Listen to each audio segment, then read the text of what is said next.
अस्सलाम वालेकुम मोअज़्ज़िज़ नाज़रीन, मरियम नवाज को अदाकारों से पेड प्रमोशन करवाना महंगी पड़ गई। अवाम ने मरियम नवाज को आड़े हाथों ले लिया और साथ ही साथ जिन अदाकारों ने मरियम नवाज से पैसे लेकर उनकी 100 दिन की कारकर्दगी बताई तो अवाम ने उनका बाइकाट करने का फैसला कर लिया। इसी दौरान मशहूर अदाकार बुखारी भी पूरी अवाम के दिल जीत लिए और जिन अदाकारों और टिकटॉकर्स ने मरियम नवाज के झूठे वादों पर और झूठी कारकर्दगी बताई, वहीं पे साबित किया कि वो हक और सच का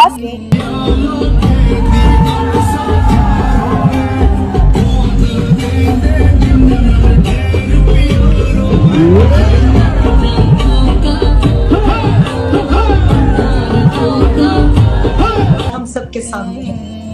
एक क्रिकेटर की हैसियत से आपने आगाज किया और आपने बहुत ज्यादा कामयाबी हासिल की। उसके बाद एक पॉलिटिशियन की हैसियत से भी आप जब इस फील्ड के अंदर आए तो भी आपका किरदार हमारे सामने, जो हमें सबसे ज्यादा आम बात नजर आई कि आपके कौलो फेल में कोई तजाद नहीं है। आपने शोहरत और पैसे को बहुत छोटी उम्र में देखा तो उसका कोई लालच आपके अंदर नहीं था। आज जिस मकाम पर आप खड़े हैं, मैं आपसे ये सवाल करना चाहूंगी कि आप दरिया के उल्टे रुख अकेले चल रहे हैं, इतनी बड़ी बड़ी बैरूनी ताकतों के सामने। मैं हमेशा इमरान खान के साथ हूँ और मैं इमरान खान का साथ पर मरियम नवाज की झूठी तारीफें की हैं। उनको कहा कि गरीब आवाम का सोचें, जो इस वक्त बिजली के बिल भी अदा नहीं कर सकते। खाने पीने से लेकर हर चीज पर डबल टैक्स लगाने वाली हुकूमत को आप लोग किस तरह इस तरह के अल्फाज बोल सकते हैं। थोड़े से पैसों के लिए अपना जमीर ना बेचें और हक और सच्चाई के साथ खड़े हों ताकि पाकिस्तान को इन मुश्किल हालात से निकाल सकें। इस चैनल को सब्सक्राइब कर लें ताकि इस तरह की नई लेटेस्ट अपडेट आपको आसानी आ सके। Thanks for watching.